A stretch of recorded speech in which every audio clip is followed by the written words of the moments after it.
오늘 이 자리에 나오실 성도님들 환영하고 축복합니다. 하루하루가 정말 덥고 힘든 하루하루가 아닌가 싶습니다. 이제 점점 하지를 중심으로 해가 점점 짧아지다가 어느새 돌아보면 한 5시쯤부터 또 어두워지는 때가 곧 옵니다. 이제 겨울이 접어들면 그렇죠. 어두운 길, 이렇게 초저녁 길을 걸어가다 보면 갑자기 점점 밤이 어두워지는 것을 볼 수가 있습니다. 특히나 이렇게 가로등이 잘 많이 있는 곳이면 괜찮은데 가로등이 많지 않은 이런 산속 길을 이렇게 가다 보면 한쪽은 이런 게 강원도에는 많은 것 같아요. 한쪽은 낭떠러지고 한쪽은 산비탈인 경우들이 꽤 많습니다. 그런 곳을 갈 때 속도를 낼 수가 없죠. 천천히 속도를 줄이면서 갑니다. 그런데 그곳에서 가장 중요한 게 뭐냐면 도로에서 가드레일이 이렇게 보이잖아요. 만약에 가드레일이 보이지 않으면 저기가 길인지 어떤지 참 위험할 것 같아요.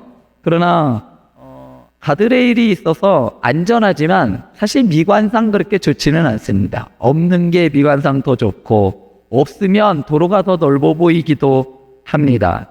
오히려 가드레일이 있어서 운전할 수 있는 공간을 좀 제한하는 것처럼 보일 때도 있습니다. 그러나 아무도 가드레일을 보면서 이렇게 말하지 않습니다. 저것 때문에 내가 운전하는데 방해가 돼. 이렇게 말하는 사람은 없어요. 왜 그럴까요? 가드레일을 세우는 것은 내가 운전하는데 방해되기 위해서 하는 것이 아니라 낭떠러지로 떨어지지 않도록 생명을 지켜주기 위해 세워졌다는 것을 우리가 잘 알기 때문입니다. 하나님의 말씀도 이와 같은 것 같아요. 하나님께서 우리 인생에 정해놓으신 경계는 우리를 괴롭히기 위함이 아닙니다. 우리가 보지 못하는 낭떠러지에서 우리를 지켜주는 사랑의 울타리가 바로 하나님의 말씀입니다. 오늘 우리가 읽은 민수기 34장에는 하나님께서 이스라엘 백성들에게 약속의 땅의 경계를 정해주시는 장면입니다. 하나님께서는 왜 복으로 주신 땅의 경계를 정하셨을까요? 오늘 말씀을 통해 하나님께서 우리에게 주신 경계가 무엇이며 그 경계 안에서 어떻게 참된 자유와 평안을 누릴 수 있는지 한번 살펴보고자 합니다. 그런데 오늘 말씀을 보면 하나도 재미가 없습니다. 감동적인 이야기가 있는 것도 아니고 기적적인 이야기가 있는 것도 아니고 전쟁도 없고 보면은 여매가 있고 신광야가 있고 아그라빔 언덕이야 가데스 바네아에 계속 지명이 계속 나와요. 그것도 우리가 알아듣지도 못하는 마치 오늘 처음 본 것과 같은 지명들이 계속 나오고 있습니다. 그런데 이 지명 하나하나는 하나님께서 이스라엘 백성들에게 주시는 약속의 선물입니다. 하나님께서 자기 백성에게 주시는 그 약속의 문서가 바로 이거예요. 기업의 증서라고 할 수가 있는 것이죠. 그래서 많은 학자들은 이 민수기 34장을 하나님께서 주신 선물을 노래하는 지리의 예배다라고 말하기도 합니다. 오늘 2절 말씀을 보면 너는 이스라엘 자손에게 명령하여 그들에게 이르라. 너희가 가나안 땅에 들어가는 때에 그 땅은 너희의 기업이 되리니 곧 가나안 사방 지경이라 라고 해서 땅 분배가 시작됩니다. 오늘 본문에서 1절에서 2절 말씀에서 가장 중요한 말씀은 바로 너희가 가나안 땅에 들어가는 때라고 말씀하시는 하나님께서는 혹시라도 너희가 들어가게 되면 이렇게 말씀하시지 않고 불확성과 불분명하게 이야기하신 게 아니라 아주 단정적으로 이야기하십니다. 너희가 들어가서 너희가 충분히 강해지면 들어갈 수 있을 것이다. 너희가 훈련이 되어 있으면 들어갈 것이다 라고 하지 않으십니다. 하나님은 분명하게 말씀하세요. 너희가 들어가는 때에 아직 이스라엘 백성들은 가나안 땅을 건너지도 않았습니다. 그리고 여리고성도 점령하지 않았어요. 아직 가나안 족속과 싸워보지도 않은 상태입니다. 어쩌면 그들은 두려웠을 수도 있어요. 그런데 하나님께서는 왜 이렇게 단정적으로 말씀하실까요? 그 땅을 이스라엘 백성들이 자신의 힘으로 빼앗는 것이 아니라 바로 하나님이 주실 것이기 때문에 너희랑은 상관없어. 내가 이미 너한테 주기로 했어. 그러면 끝이야. 하나님께서 주시기로 결정하셨기 때문에 그것은 누구도 막을 수가 없는 겁니다. 아무리 여리고성이 2중으로 3중으로 아무리 높다 견고하다 할지라도 하나님께서 주시기로 결정하셨으면 그대로 되는 겁니다. 오늘 본문 2절에 사용된 이 기업이라는 말, 이것은 상속할 때 이야기를 하죠. 이것은 주로 하나님이 그의 백성들에게 주시는 상속의 재산을 가리킬 때 주로 사용됐던 것이 기업입니다. 또한 너희에게 들어갈 땅이라는 표현에는 제비를 뽑아 땅을 분배하지만 그 제비의 결과를 통해 하나님의 뜻이 이루어진다는 의미가 그 안에 담겨져 있는 겁니다. 뽑는 건 너희지만 그걸 내가 정하는 거야 라고 말씀하시는 거죠. 이스라엘 백성들이 땅을 얻기도 전에 하나님께서 먼저 경계를 그으셨습니다. 너무 은혜스럽지 않나요? 우리는 들어가려고 생각도 못하고 있는데, 우리는 그럴 만한 능력도 없고, 우리는 너무나도 빈약하고 연약한데 하나님께서는 이미 들어가서 그것을 취할 것을 경계를 긋고 계신다는 것은 이건 너무나도 대단한 일 아니겠냐는 거예요. 마치 중학교 1학년 이제 올라간 아이한테 이미 너는 서울대 간 거야 라고 하면서 엄마가 벌써 그렇게 다 준비해 놓은 거야. 그런데 우리 사람은 그 계획과 이 선언이 틀어질 수가 있고 잘못될 수가 있습니다. 그런데 하나님은 어떤가요? 하나님은 변치 않으시고 신실하신 분이고 한번 약속하신 것은 끝까지 지키시는 분이시기 때문에 하나님께서 너희 경계가 이래. 너희 여기 살고 여기 살고 여기 살 거야 라고 하면 그걸 분배받은 이스라엘 사람들은 얼마나 기뻤을까요? 이스라엘의 능력보다 하나님의 약속이 먼저였습니다. 이스라엘 백성들이 얼마만큼 많이 순종했는가 보다 하나님이 먼저 은혜를 주셨던 겁니다. 이스라엘의 걸음걸음이보다 하나님의 계획이 먼저였던 거예요. 너희가 가는 게 먼저가 아니라 내가 계획을 세웠단다. 사랑하는 성도 여러분, 우리의 인생도 그래요. 우리가 하나님을 붙들기 전에 하나님께서 먼저 우리를 붙드셨습니다. 우리가 길을 찾기도 전에 하나님께서 먼저 길을 준비해 놓으셨어요. 우리가 내일을 알지 못해 불안할 때에도 하나님은 이미 내일의 경계를 알고 계시는 분이십니다. 지금 우리 성도님들의 눈에는 길이 안 보일 수도 있습니다. 기도에도 아무런 응답이 없는 것처럼 느껴질 때도 있고, 내가 서 있는 자리가 아직 광야처럼 보일 때가 있습니다. 그러나 기억하시기 바랍니다. 내가 아직 들어가지 못했다고 해서 하나님이 준비하지 않으신 게 아니라는 겁니다. 비록 나는 보이지 않고 내가 지금 누리지는 못하지만 하나님이 이미 준비해 놓으셨다는.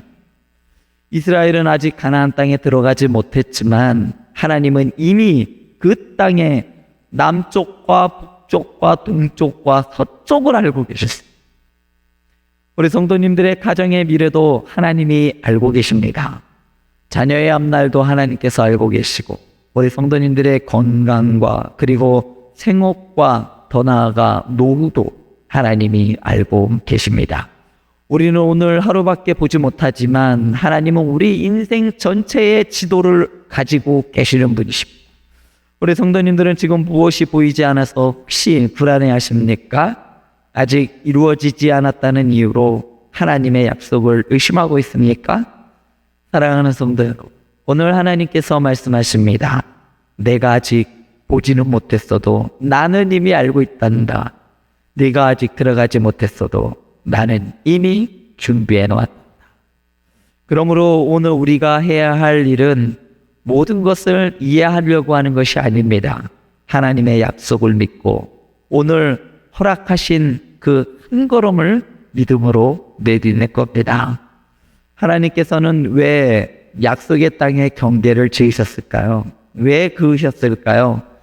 아니, 그걸 그으시니까 나 그거 넘어가면 안 돼? 다른 데로 가고 싶은데 왜 나를 여기 이렇게 규정하지? 난 왜 여기에서만 살아야 되지? 그러나 하나님께서 주시는 자유는 경계가 없는 자유가 아닙니다. 하나님께서 주시는 자유는 하나님의 질서 안에서 누리는 자유가 자유입니다.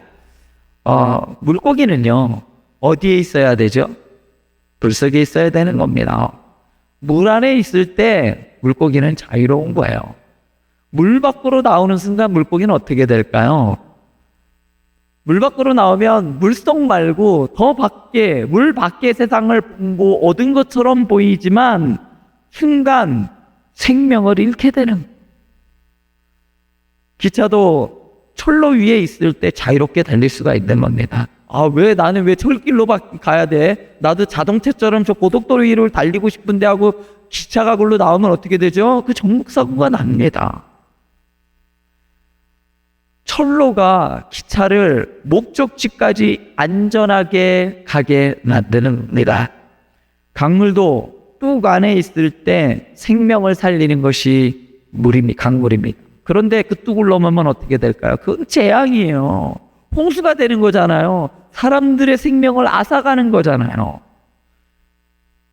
하나님의 경계도 마찬가지입니다. 하나님의 말씀은 우리를 답답하게 만드는 담장이 아니라 우리를 안전하게 지키는 울타리 같은 겁니다. 거짓말하지 말아라, 간음하지 말아라, 탐내지 말아라, 원수를 미워하지 말아라, 염려하지 말고 기도하라. 이 말씀은 우리의 행복을 빼앗으려는 그러한 명령이 아닙니다.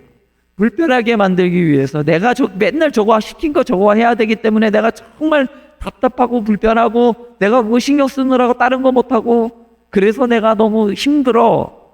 그게 아니라 우리의 영혼과 가정과 관계를 지키기 위한 사랑의 경계가 바로 여기 말씀인 겁니다. 하나님의 경계를 벗어나는 순간에는 자유로워 보이겠죠. 욕심을 따라 선택하면 더 많은 것을 얻는 것처럼 보입니다. 감정을 따라 말하면 속이 시원한 것 같죠. 그냥 있는 대로 그냥 막 질러대니까. 그렇지만 세상의 방식을 따르면 더 빨리 성공할 것처럼 보입니다. 그러나 경계 밖에서 얻는 것은 결국 우리의 평안을 빼앗길 수밖에 없어요. 남들처럼 그 욕심에 끌려서 살아가다 보면 그것 지키기 위해서, 그거 더 갖기 위해서 그래서 잠을 못 자고 그래서 평안이 없는 겁니다. 이스라엘은 하나님이 정해주신 그 경계 안에서 하나님만 섬겨야 했습니다. 그러나 그들은 어땠을까요? 그들은 가나안의 우상과 타협을 했고 결국 그 타협이 가시가 되어 그들의 눈을 찌르고 옆구리를 괴롭게 만들었습니다. 죄는 처음부터 무서운 얼굴로 돌아오지 않습니다. 한 번쯤은 괜찮아. 이 정도는 누구나 다 해. 조금만 양보하면 더 편해지고 즉 유도리 있게 살아야지. 그렇게 아주 작은 선 하나를 넘게 합니다. 그러나 작은 경계 하나가 무너지면 그 다음 경계는 더 쉽게 무너지는 거예요. 말의 경계가 무너지면 관계가 무너지는. 성도 간에도 말을 편하게 하는 경우들이 있습니다. 조금 친해졌다고 말을 막 놔요. 언니 동생 막 형 동생 그러다 보면 나중에 격식을 놓게 돼버리면 그 선을 넘어가게 되어 있어요. 그러면 서로 감정이 상하게 되고 그 다음부터 또 이제 쟤 때문에 안 나와 이렇게 되는 겁니다. 정직의 경계가 무너지게 되면 신뢰가 무너지게 되는 거고 예배의 경계가 무너지게 되면 영혼의 중심이 무너지게 되어 있는 겁니다. 사랑하는 성도 여러분, 하나님의 경계는 우리를 가두려는 감옥이 아닙니다. 10가지의 계명했더니 10가지의 간섭입니다 라고 하는 분들도 계시다. 하나님의 경계는 우리를 살리는 은혜의 울타리인 겁니다. 그런데 경계에는 죄에 대한 경계만 있는 것이 아닙니다. 우리가 반드시 지켜야 할 또 하나의 경계가 있습니다. 그것은 내가 감당할 수 있는 삶의 한계입니다. 우리는 하나님이 아니에요. 모든 사람을 다 만족시킬 수 없어요. 모든 문제를 우리는 다 해결할 수 없습니다. 그래서 모든 책임을 내가 다 져야 하는 것도 아닙니다. 때로는 사랑이라는 이름으로 다른 사람의 목까지 대신 짊어집니다. 책임감이라는 이름으로 쉬지 못하고 열심히 일해야 되는 때가 있어요. 믿음이라는 이름으로 자신의 아픔과 피로를 무시하기도 합니다. 그러나 예수님도 때로는 무리를 떠나 한적한 곳에서 기도하셨습니다. 쉬어야 할 때 쉬는 것은 게으름이 아닙니다. 맡겨야 할 것을 하나님께 맡기는 것은 무책임이 아닙니다. 내가 할 수 없는 것을 인정하는 것은 믿음이 부족한 것이 아니에요. 야, 너 그거 왜 못한다 그러니? 너 믿음으로 하면 되지. 오히려 나는 하나님이 아니기 때문에 그것을 인정하는 것이 바로 믿음입니다. 나의 한계를 인정하는 것이죠. 내가 다 할 수 있는 건 아닙니다. 우리 성도님들이 내려놓아야 할 짐은 무엇이 있습니까? 하나님이 맡기지도 않았는데 붙들고 있는 것들이 있을 수 있습니다. 혹은 다른 사람의 인생까지 내가 책임져야 한다라고 생각할 수도 있죠. 오늘 하나님께서 지친 우리에게 말씀하셔요. 거기까지면 돼. 이제는 되게 여기서 우리는 경계에 관한 또 하나의 진리를 보게 됩니다. 우리는 흔히 경계 안에 살라라는 말씀을 마치 작게 살라라는 뜻으로 이해할 때가 있어요. 그러나 오늘 본문은 정반대의 사실도 보여주고 있습니다. 하나님이 정해놓으신 그 경계 밖으로는 나가면 안 되지만 동시에 하나님이 주신 경계 안을 너무 작게 살아도 안 되는 겁니다. 하나님께서는 이스라엘 백성들에게 넓고 좋은 땅을 주셨어요. 아주 조그만 땅을 준 것이 아니에요. 그러나 이스라엘은 하나님이 말씀하신 이 모든 땅을 믿음으로 차지하지 못했습니다. 많은 학자들이 세부적인 점유 시기에 대해서는 조금씩 다르지만 공통적으로 이야기하는 것이 있습니다. 많은 성경학자들이 똑같이 이야기하는 부분은 뭐냐면 하나님이 경계로 주신 것보다 실제로 이스라엘 백성들이 점령해서 누린 영역이 더 적다는 겁니다. 하나님은 더 많이 주셨는데 이스라엘 백성들이 더 적게 누리고 있었어요. 하나님이 주신 선물은 넓었지만 이스라엘의 믿음과 순종은 그 선물을 완전히 누리지 못했다는. 이스라엘의 문제는 경계 밖으로 나간 것만이 아니었습니다. 하나님이 주신 경계 안으로 충분히 들어가지 않은 것도 문제였어요. 그들은 하나님이 주시지 않은 것을 틈냈습니다. 그러나 정작 하나님이 주신 것조차도 믿음으로 차지하지 못했다는 거예요. 이것이 우리의 모습일 수 있습니다. 우리는 하나님이 허락하지 않은 것에는 욕심을 내요. 그러나 하나님이 주시고자 하는 것에는 욕심을 내지 않는 것 같아요. 다른 사람의 성공을 부러워하고 다른 사람의 형편과 은사를 탐내고 하나님께서 내게 주지 않은 자리를 원할 때가 있습니다. 하나님은 나에게 주실 마음이 없으신데 하나님 그거 말고요. 저거. 그러면서 정작 하나님께서 내게 주신 은혜를 누리지 못하는 경우가 있다는 거예요. 기도할 수 있는 특권이 있음에도 불구하고 기도하지 않는, 말씀에 약속이 있는데도 불구하고 염려 속에 살아가는, 용서받았는데도 불구하고 죄책감에서 빠져나오지 못하는 것, 성령님께서 함께 계심에도 불구하고 마치 혼자 살아가는 것처럼 살아가는 것. 이스라엘 안에 정복되지 않은 저항의 거점들이 남아있던 것처럼 우리의 삶에도 여전히 하나님께 내어드리지 않은 영역이 있지는 않은지요. 사랑하는 성도 여러분, 하나님의 경계 안에서 움츠러들지 마시기 바랍니다. 죄의 경계는 넘지 말아야 하지만 믿음의 경계는 점점 넓혀가야 하는 겁니다. 사랑을 포기하지 마세요. 기도하기를 포기하지 마세요. 하나님께서 우리 성도님들의 가정을 회복시키실 가능성을 제한하지 마시기입니다. 하나님의 백성이 실제로 누린 것보다 하나님께서 주시려는 것이 훨씬 더 컸습니다. 우리가 아직 경험하지 못한 은혜가 있고 아직 사용하지 않은 능력이 있으며 아직 충분히 누리지 못한 하나님의 사랑이 있다는 겁니다. 우리는 경계 밖의 것을 탐내면서 경계 안에 풍성한 것은 놓치고 살아갈 때가 많습니다. 그러므로 오늘 하나님은 우리에게 두 가지를 동시에 말씀하십니다. 내가 그만 선은 넘지 말거라. 그리고 동시에 내가 약속한 자리에서는 뒤로 물러서지 말라.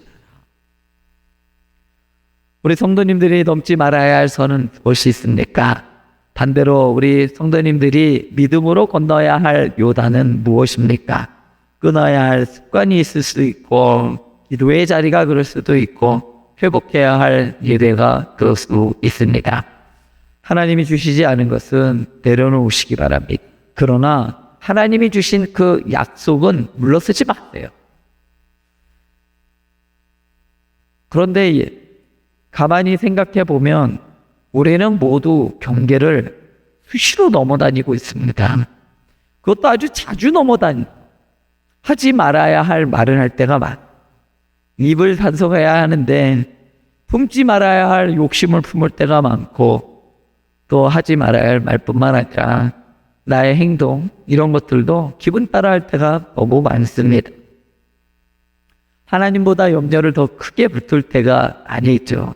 당장 눈앞에 어려운 일이 보이는데 하나님이 잘 안 보여요. 반대로 하나님께서 주신 약속 앞에는 믿지 못하고 물러설 때가 있습니다.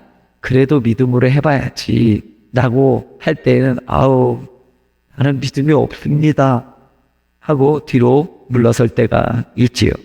하나님의 경계 밖으로 나간 것도 죄이지만 하나님의 약속 안으로 들어가지 않은 것도 불신앙이라는 거죠. 이것이 우리의 문제이자 한계입니다. 그래서 우리의 소망은 우리가 경계를 완벽하게 지키는 데 있지 않습니다. 우리는 완벽하게 하나님의 그 경계를 지킬 수가 없어요. 그러므로 우리의 소망은 우리에게 있는 것이 아니라 바로 예수님께 있는 겁니다. 이스라엘은 약속받은 기업을 온전히 누리지도 못했지만 예수님께서는 그 완전한 순종으로 우리에게 기업을 주셨어요. 하나님의 자녀, 하나님의 자녀로서의 권세와 하나님 나라의 상속자로서 우리를 불러주셨다는 겁니다.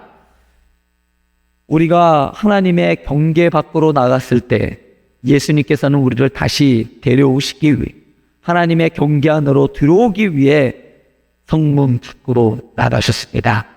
우리가 받아야 할 버림을 그분이 받으셨고 우리가 받아야 할 형벌을 그분이 짊어지셨습니다.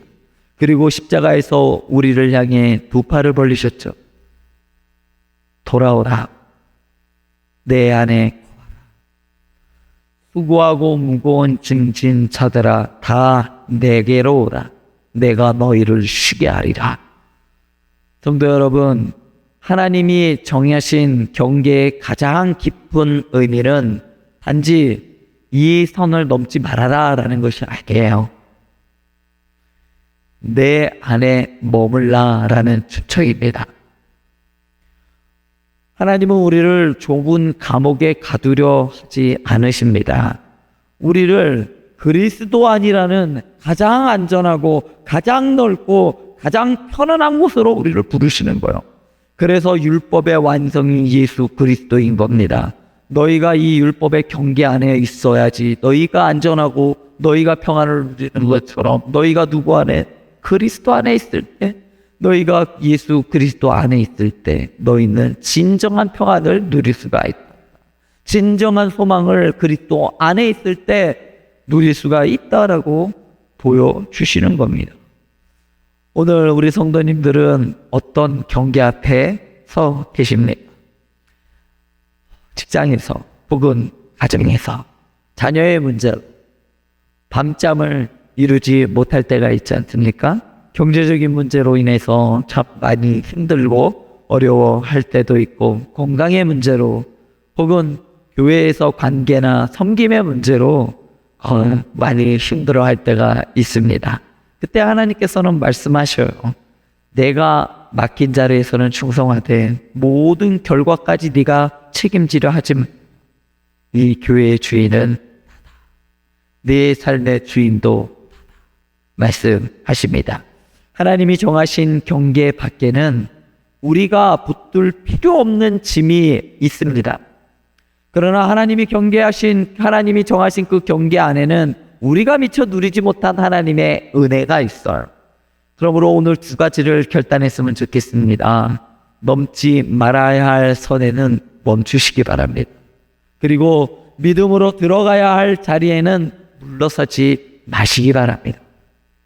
염려의 경계를 넘어가지 마세요. 그리고 욕심의 경계도 넘어가지 마시고 죄와 타협하는 것도 넘어가지 마시기 바랍니다. 그러나 기도의 자리에서는 물러서지 마시기 바랍니다. 사랑하는 자리, 나누는 자리, 헌신하는 자리에서는 누구보다도 일선에서 그 나눔과 섬김과 사랑을 보여줄 수 있는 우리 성도님들이 되었으면 좋겠습니다. 하나님께서 오늘 우리에게 말씀하십니다. 내가 정한 경계 안에 거하라. 내가 너를 지키는 그곳에 머물러라. 그리고 내가 네게 준 은혜의 땅을 믿음으로 점점 넓혀가라. 세상은 경계가 없어야 자유롭다라고 합니다. 마음껏 하고 싶은 대로 마음 가는 대로 다 해야 그게 진정한 자유다라고 말합니다. 그러나 우리는 알아요. 참된 자유는 하나님을 떠나지 않는 데 있다는 것을 알고 있습니다. 참된 자유는 예수 그리스도 안에 머무는 데 있다는 것을 우리는 알고 있습니다. 예수 그리스도 안에서, 말씀의 경계 안에서, 그리고 하나님의 사랑의 경계 안에서, 그 안에서 참된 평안과 자유와 안식을 누리는 우리 성도님들 모두가 되시기를 주님의 이름으로 축원합니다.